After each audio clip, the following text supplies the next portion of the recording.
হরে কৃষ্ণ প্রভু। হরে কৃষ্ণ। আজ বলরাম জয়ন্তী, তাই আপনি কৃপা করে ভগবান শ্রী বলরামের লীলা কথা শ্রবণ করান আমাদেরকে। হরে কৃষ্ণ। খুব আনন্দের বিষয়, আজ ভগবান বলরামের শুভ আবির্ভাব তিথি। তো ভগবান বলরাম ভগবানের বিশেষ শক্তি, ভগবান শ্রীকৃষ্ণের প্রথম অবতার ভগবান বলরাম, ভগবানের সবচেয়ে প্রিয় ভগবান বলরাম। তো ভগবান বলরাম এবং ভগবান কৃষ্ণের মধ্যে যে পার্থক্যতাটা, সেটা হচ্ছে ভগবান কৃষ্ণ সেব্য ভগবান, অর্থাৎ ভগবান কৃষ্ণ সেবা গ্রহণ করেন, আর ভগবান বলরাম সেবা প্রদান করেন। এজন্য ভগবান বলরাম হচ্ছে সেবক ভগবান। তিনি যখন দাপরে তিনি ভগবান কৃষ্ণের বড় ভাই রূপে আসলেন। কেন আসলেন? বড়দের ছত্র ছায়ায় ছোটরা থাকে। তো পূর্বে দাপর যুগে আবির্ভাব হওয়ার পূর্বে ভগবান বলরাম তিনি শঙ্কর্ষণ, অনন্তনাগ, শেষনাগ, যিনি এই বিশ্ব ব্রহ্মাণ্ডকে তার মস্তকে সরিষার ধারণার মতো ধারণ করে রেখেছে। অনন্ত কোটি বিশ্ব ব্রহ্মাণ্ড রয়েছে। তো তিনি ভগবান কৃষ্ণের কাছে গিয়ে গোলক বৃন্দাবনে গিয়ে প্রার্থনা আরতি জানিয়েছিল। সেটা কি? যে ত্রেতা যুগে আমি তোমার ছোট ভাই হয়ে তোমার লীলায় অংশগ্রহণ করেছিলাম, লক্ষণ হয়ে। তখন অনেক সময় যেটা আমি চাইতাম তোমাকে উপদেশ দেওয়ার জন্য, সেটা আমি দিতে পারতাম না, কারণ আমি ছোট ভাই। তা আমি পরবর্তী লীলায় যখন তুমি জগতে যাবে, তখন আমাকে তোমার জ্যেষ্ঠ ভ্রাতা রূপে বড় দাদা পাঠাবে। তখন কেন বলছে? আমি চাই যে সর্বদিক থেকে যেন তোমাকে সুরক্ষা দিতে পারি। এটা হচ্ছে অ্যাকচুয়ালি ভগবান বলরামের সেবা মনোভাব। কৃষ্ণকে কি সুরক্ষা দিতে হয়? তিনি বিশ্ব ব্রহ্মাণ্ডের পরম নিয়ন্তা, ঈশ্বর পরম কৃষ্ণ সচ্চিৎ আনন্দ বিগ্রহ, অনাদির আদি গোবিন্দম সর্বকারণের কারণম। সমস্ত কিছুর পরম উৎস কৃষ্ণ। তো ভগবানকে কি প্রোটেকশন দিতে হয়? এটা না, কিন্তু এটা হচ্ছে ভগবান বলরামের সেবা মনোভাব। তো আমরা দেখতে পাই ভগবান বলরাম পূর্বে এভাবে প্রার্থনা করেছিল। ভগবান কৃষ্ণ তখন বলেছিল তথাস্তু, যে তুমি দাপর যুগে আমার বড় ভাই রূপে রোহিণী মাতার গর্ভে তুমি আবির্ভূত হবে। তো ভগবান বলরাম এই জগতে প্রকাশিত হয়ে অসুর নিধন এবং ভক্তদেরকে আনন্দ প্রদান করা ভগবান বলরামের মূল লক্ষ্য ছিল। বলরাম, বল শব্দের অর্থ হচ্ছে শক্তি, আর বল, আর রাম শব্দের অর্থ সর্ব আনন্দ। তো ভগবান বলরাম বৃন্দাবনবাসীদের সবসময় আনন্দ বিধান করতেন। আর ভগবান বলরামের একটা বিশেষ চিন্তা কি ছিল? কিভাবে সবসময় কৃষ্ণকে আনন্দ এবং সুরক্ষা রাখা যায়। কৃষ্ণ জানতেন কি হচ্ছে না হচ্ছে, সব জানেন, কিন্তু তবুও ভগবান বলরামের সামনে ভগবান কৃষ্ণ এমন করতেন যে কৃষ্ণ কিছুই জানে না, কারণ তিনি ওনার বড় দাদা। হ্যাঁ, তা কেননা ভগবান জানতেন যে ভগবান বলরামের মনোভাব কি।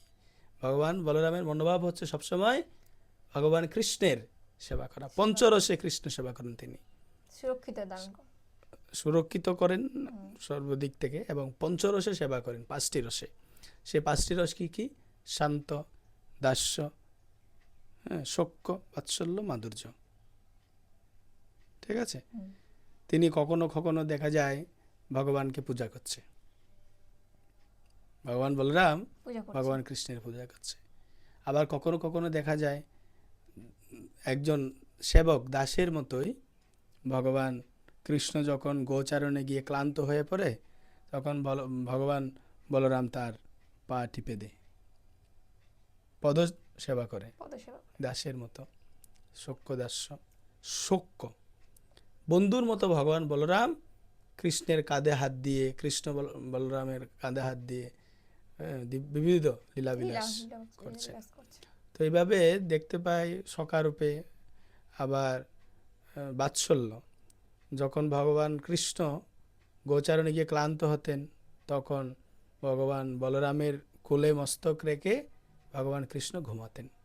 আর ভগবান বলরাম মস্তকে হাত দিয়ে, যেভাবে একটা মা শিশুকে তার ঘুম পাড়ানোর সন্তানকে সময় করে, আদর করে ঘুম পাড়ায়, ঠিক ভগবান বলরাম সেভাবে ভগবান কৃষ্ণের সেবা করে। সেবা করতে। তা প্রেমিক রূপে, হ্যাঁ, যখন ভগবান রাস লীলা করেন, তখন ভগবান বলরামও সেই রাসলীলায় প্রবেশ করেছিল।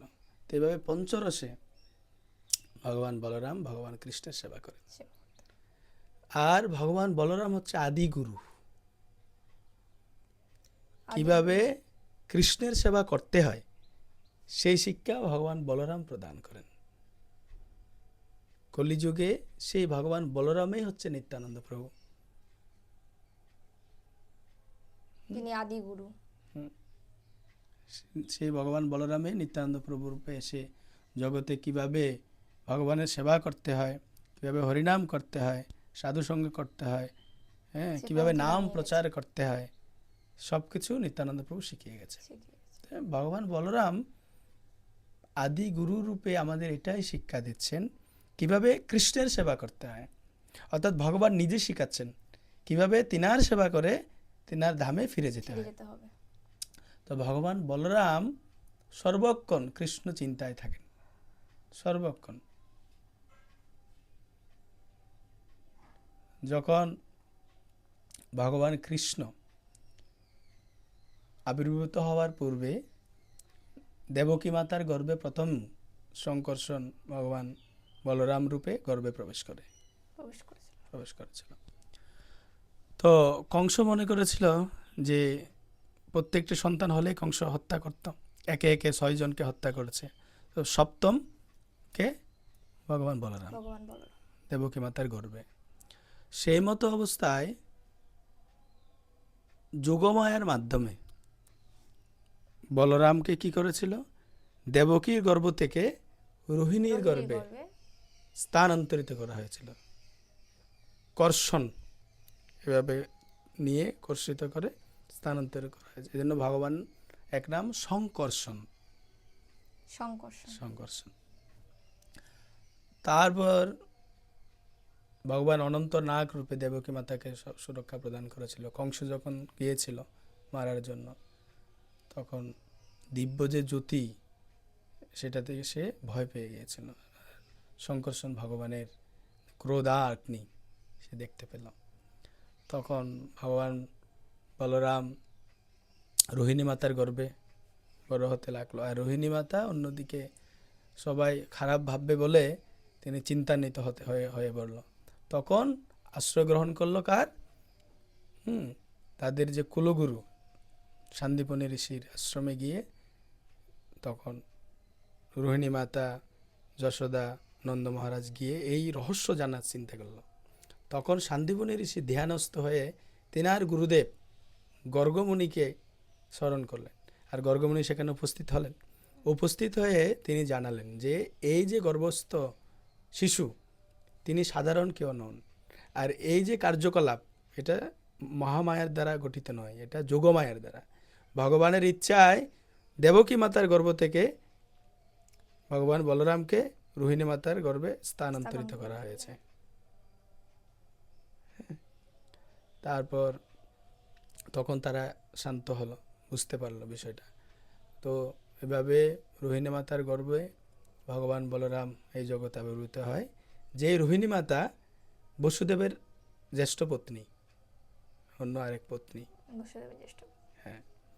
তো ভগবান কৃষ্ণ যখন দেবকীর গর্ভে আবির্ভূত হওয়ার পর বসুদেব যখন নন্দালয়ে রেখে আসলো, তখন যখনই ভগবান বলরাম ভগবান কৃষ্ণের সাথে প্রথম সাক্ষাৎ হলো, প্রথমেই শিশু অবস্থায় ভগবান কৃষ্ণকে যখন রাখলো, যখন যশোদা মাতা বলল, রোহিণী বলল যে আমার, রোহিণী দেখলো যে একটা সন্তান হয়েছে, দেখলো একটা মেয়ে, আর রাত হতে হতে একটা ছেলে, কে এটা ট্রান্সফার হয়ে গেছে না, যে কন্যা, সে কন্যাকে নিয়ে গিয়ে কৃষ্ণকে রেখে চলে গিয়েছে নন্দ মহারাজ। আর সেই কন্যা হচ্ছে অষ্টভুজা দুর্গা। অষ্টভুজা মা দুর্গা। যোগমায়ার এই প্রকাশ, ভগবানের লীলা সবকিছু যোগমায়ার দ্বারাই সংগঠিত হয়। তখন বলরামকে যখন নিয়ে এসে কোলে নিয়ে এসে কৃষ্ণ যেখানে আছে সেই বিছানায় এসে দেখলো, বলরামকে যখনই রাখলো, তখন ভগবান বলরাম ওই শিশু অবস্থায় ভগবান কৃষ্ণের চরণে মস্তক রেখে প্রণাম করলো প্রথমে। শিশু অবস্থাতে। হ্যাঁ, কারণ শিশু হোক, ভগবান না। ভগবান লীলাবিলাস হচ্ছে কি দৈব যুগে হয়, সাধারণ আমাদের মতো তো না। হ্যাঁ, তো সাধারণ মানুষ এই জড়জগতে জন্ম হয়ে কান্নাকাটি করে, আর ভগবান জন্ম হওয়ার সাথে সাথে লীলাবিলাস করে। এ হচ্ছে অদ্ভুত ভগবানের লীলা। অদ্ভুত লীলা। তো ভগবান বলরাম প্রথমেই ভগবান কৃষ্ণের মস্তকে প্রণাম রেখে প্রার্থনা করতে রাখলো যে হে প্রভু, আপনার সেবা যেন আমি সর্বক্ষণ করতে পারি। করতে পারি। আর স্বাগত জানাচ্ছে যে হে প্রভু, আপনাকে এই জগতে আসার জন্য ধন্যবাদ। কারণ কৃষ্ণ হচ্ছে পূর্ণ। এত সাংস কলাপুংস কৃষ্ণস্তু ভগবান স্বয়ং ইন্দ্রারি ব্যাকুরণ লোকে মোড়য়ন্তী যুগে যুগে। অর্থাৎ যখন এই সংসারের অত্যাচার বৃদ্ধি পায়, অরাজকতা বৃদ্ধি পায়, শাসকরা যখন অত্যাচারী হয়, সাধারণ ব্যক্তির উপর অত্যাচার করে, কর অধিক সব কিছু মিলে যখন অত্যাচার অধিক হয়, তখন কৃষ্ণ তার বিভিন্ন রূপ পাঠান, শক্তি পাঠান, যুগে যুগে অবতীর্ণ হন। এবং দাপর জন্য তিনি স্বয়ং আসলেন। কৃষ্ণ কখন স্বয়ং আসেন বলছে, অষ্টবিংশতি কলিযুগ যখন শুরু হবে সেই কলিযুগে, অর্থাৎ 28 বার সত্যযুগের দাপর কলি যাওয়ার পরে যে 28 বার 28তম যে দাপর যুগ, সেই 28তম দাপর যুগে স্বয়ং কৃষ্ণ একবার আসেন পৃথিবীতে। আবার সেই দাপর যুগের শেষে যে কলিযুগ আসবে, সেই কলিযুগে, এই কলিযুগে কৃষ্ণ তখন রাধাকৃষ্ণ মিলিত রূপ হয়ে চৈতন্য মহাপ্রভুর রূপে আসেন। আগে সেই বলরাম তখন নিত্যানন্দ প্রভু রূপে আসেন।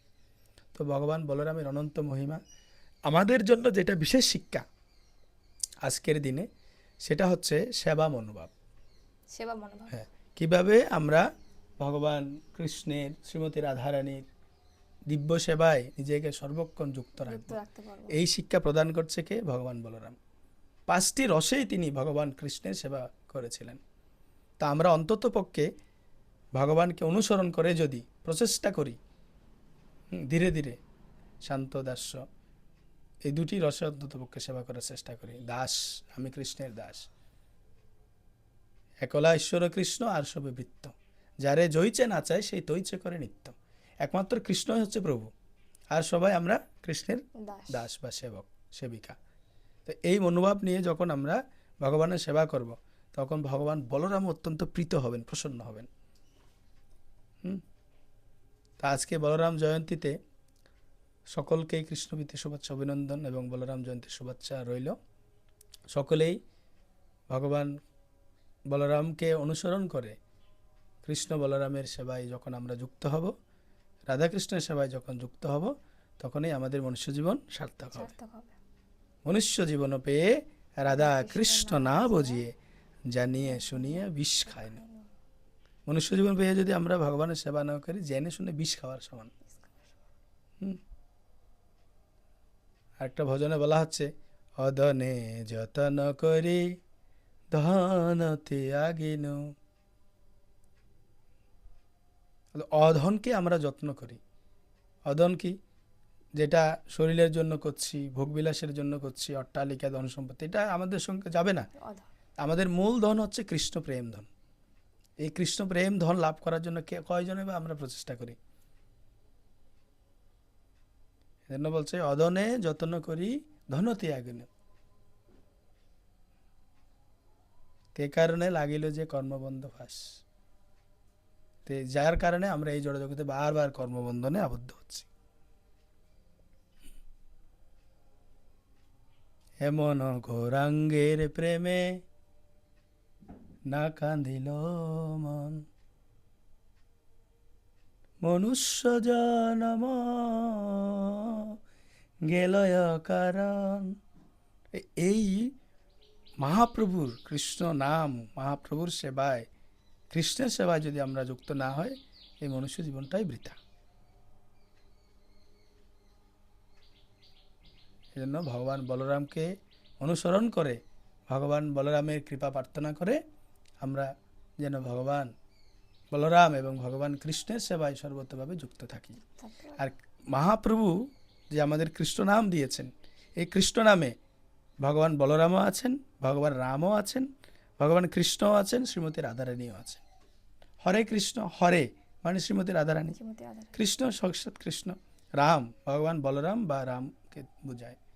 তো এই দিব্য নাম যখন জপ করব, ভগবানকে অনুসরণ যখন কৃষ্ণ সেবা করব, তখন আমাদের এই মনুষ্য জীবন সার্থক, ধন্য আমাদের জীবন।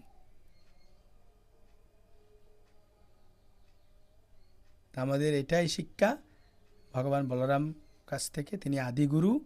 আমরা যেন বৈষ্ণব এবং আমরা যে গুরু মহারাজের কৃপা লাভ করেছি, এই কৃপা নিয়ে যেন আমরা ভগবান ভগবানের কাছে শ্রী শ্রী রাধা মদন মোহন গৌরনীতাই জগন্নাথ বলদেব সুভদ্রা মহারানীর সেবায় যেন সর্বক্ষণ যুক্ত থাকতে পারি। উপস্থিত সকল ভক্তদেরকেও প্রার্থনা জানাবো, সকলে ভগবানের দিব্য সেবায় যুক্ত হন এবং এই জড়বন্ধন থেকে মুক্ত হয়ে ভগবানের কাছে ফিরে চলুন। কারণ এই জগতে প্রকৃত সুখ পাবেন না, একমাত্র কৃষ্ণ ভক্তি, ঠিক কিনা? একদম। তো সকলকে বলরাম জয়ন্তীর শুভেচ্ছা জানিয়ে অনেক শুভেচ্ছা। এখানেই রাখছি। হরে কৃষ্ণ। হরে কৃষ্ণ। ধন্যবাদ প্রভু, খুব সুন্দর লাগলো এই ভগবান বলদেবের এই লীলার কথা শুনে। হরে কৃষ্ণ। ধন্যবাদ আপনাকেও ভগবান বলরাম সম্পর্কে জানার ইচ্ছা প্রকাশ করার জন্য। ধন্যবাদ। হরে